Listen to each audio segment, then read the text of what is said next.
শিক্ষক বদলির প্রতিবাদে রাস্তা অবরোধ ছাত্রছাত্রীদের। এবারের ঘটনাটি সংঘটিত হয়েছে কুর্তি গ্রাম পঞ্চায়েত এলাকায়। কুর্তি গ্রাম পঞ্চায়েতের অধীন কুর্তি মধ্য রাজনগর নিম্ন বুনিয়াদী বিদ্যালয়ের শিক্ষক তথা ইনচার্জ প্রদীপ দত্তকে বরগুল মাধ্যমিক বিদ্যালয়ে বদলি করা হয়েছে। গত শনিবার শিক্ষা দপ্তর থেকে এই অর্ডার বের হয়। আগামীকাল অর্থাৎ মঙ্গলবার ওনার বরগুল মাধ্যমিক বিদ্যালয়ে যোগ দেওয়ার তারিখ ছিল। আজ সকালবেলা বিদ্যালয়ের ছাত্রছাত্রীরা এই ঘটনা জানতে পেরে ক্ষোভে ফেটে পড়ে বিদ্যালয়ের সামনে থাকা কুর্তি থেকে কদমতলা আসার মূল সড়কের ওপর রাস্তা অবরোধ করে বসে বিদ্যালয়ের ছাত্রছাত্রীরা। সকাল থেকে টানা কয়েক ঘন্টা যাবৎ অবরোধ চলার পর অবশেষে বিজেপি দলের যুব মোর্চার নেতৃত্ব সহ স্থানীয় জনপ্রতিনিধিরা বিদ্যালয়ের ছাত্রছাত্রীদের আশ্বস্ত করেন এবং বিষয়টি ঊর্ধ্বতন কর্তৃপক্ষ সহ দপ্তরের গোচরে নিয়ে যাবেন বলে আশ্বস্ত করেন। ওনাদের আশ্বাসে আশ্বস্ত হয়ে ছাত্রছাত্রীরা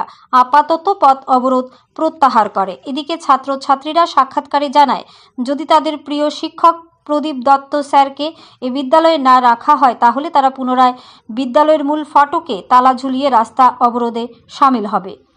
ধর্মনগর থেকে নিজস্ব প্রতিনিধির রিপোর্ট, আরি ধর্মনগর।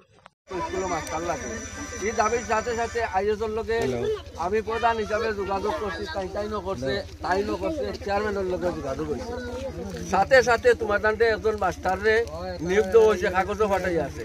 বেটা আগামী কালকে থেকে আইয়া মাস্টার সুহেল আহমদ নামে মাস্টার, তাইনোর বাড়ি খালাঙ্গর ভাষবে চিনো, তাইনে আগামী কালকে তাই তোমার দান্তে পড়াইব। আছে দাবি করছো আগের যে সানডে আনার লাগি তুমি যাই বড় স্বাক্ষর দিবা, আমরাও দিমু, আমিও বড়বাড়ি দিমু দিয়া আইএস অফিসে তান্ডাও দেওয়ার লাগে। এই কথাটা কইয়া তুমি জানি সবাই আমার তো আন্দোলন করতে, তুমি জানো আমরা গ্রামের বুলাবার তোমার পড়াশোনা ভালো বুঝা গেছে বিষয়টা।